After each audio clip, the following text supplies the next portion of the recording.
Hosi panguluan sai topot ma awon sayu nang mandada hosi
Selamat pagi dan salam sejahtera untuk kita semua.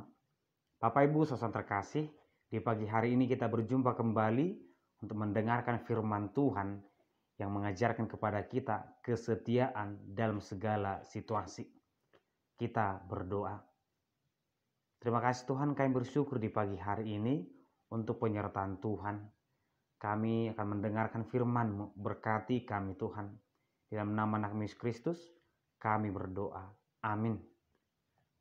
Firman Tuhan tertulis di 2 Korintus pasal 4 ayat 16. Sebab itu kami tidak tawar hati. Tetapi meskipun manusia lahiriah kami semakin merosot, namun manusia batiniah kami dibaharui dari sehari ke sehari. Demikian pembacaan firman Tuhan. Bapak Ibu saudara terkasih, generasi pertama orang Kristen di Korintus itu mengalami masalah yang sangat berat. Penolakan dari lingkungan, bahkan dari semua orang. Kita mengetahui, menyadari, sebenarnya ajaran Tuhan itu sangat baik, mengampuni, mengasihi. Tidak ada yang salah, tidak ada yang jahat. Tetapi mengapa penolakan itu selalu muncul? Mungkin banyak alasan mereka. Apapun alasan mereka, tapi satu hal harus kita jaga. Terkadang memang kekristenan itu ditolak ketika tidak sesuai antara yang kita imani dengan kehidupan kita. Kita berbicara tentang Tuhan, kita berbicara tentang kasih, tetapi kehidupan kita justru tidak menjadi contoh, tidak menjadi garam bagi orang lain. Oleh karena itulah, penolakan pun sering terjadi karena perbuatan kita yang tidak benar. Bapak Ibu saudara terkasih, penolakan itu tidak hanya terjadi di jemaat Korintus.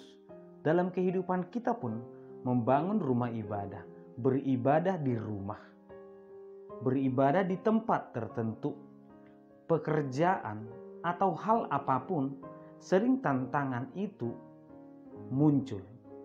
Kita tidak usah mempermasalahkan Tuhan, mengapa persoalan ini muncul, mengapa mereka melakukan ini.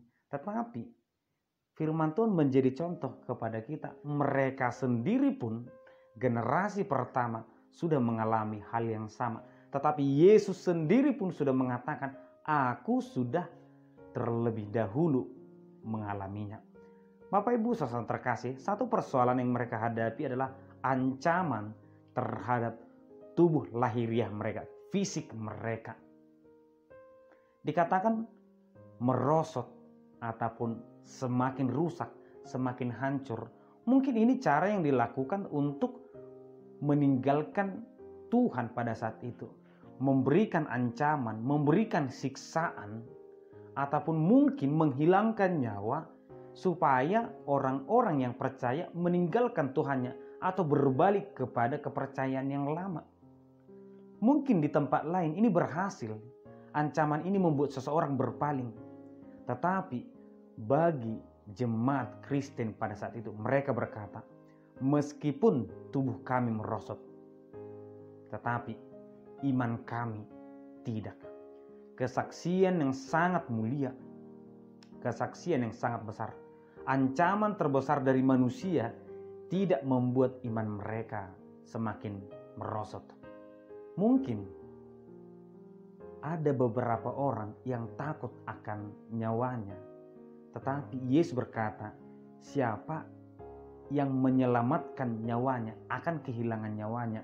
Tetapi siapa yang kehilangan nyawanya karena aku, ia akan memperolehnya. Kenapa dikatakan seperti itu?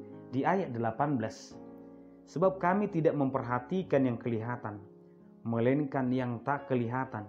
Karena yang kelihatan adalah sementara, sedangkan yang tak kelihatan adalah kekal. Kita berbicara tentang kerajaan Allah, bukan kehidupan sementara. Oleh karena itulah mereka tidak pernah takut dengan apapun. Kemudian dikatakan, manusia batiniah kami diperbaharui dari sehari ke sehari. Setiap hari iman mereka selalu bertumbuh, semakin bertumbuh.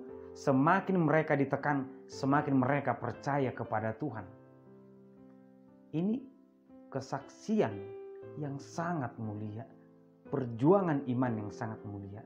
Tetapi ada hal yang unik mungkin terjadi sebaliknya.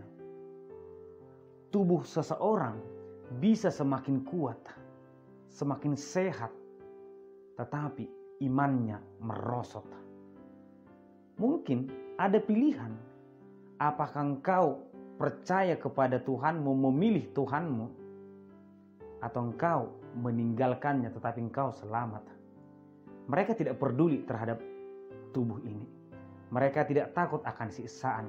Sekali mereka percaya menerima Yesus sebagai juru selamat, selamanya mereka percaya kepada Yesus. Oleh karena itu, Bapak Ibu saudara terkasih, dimanapun kita berada, mungkin tantangan itu akan terjadi. Ancaman itu bisa terjadi. Tetapi sekali kita menerima Yesus, selamanya Yesus menjadi juru selamat bagi kita. Amin, kita berdoa. Terima kasih Tuhan, kami bersyukur untuk penyertaan Tuhan, untuk firman yang kami dengarkan. Berkati kami selalu Tuhan, agar kiranya kami tetap setia dan iman kami semakin diperbaharui. Tuntun kami Tuhan untuk melakukan firman-Mu. Di dalam nama anak Yesus Kristus kami berdoa. Amin. Anugerah dari Tuhan Yesus Kristus, kasih setia Allah Bapa, dan persekutuan Roh Kudus kiranya menyertai kamu sekalian. Amin.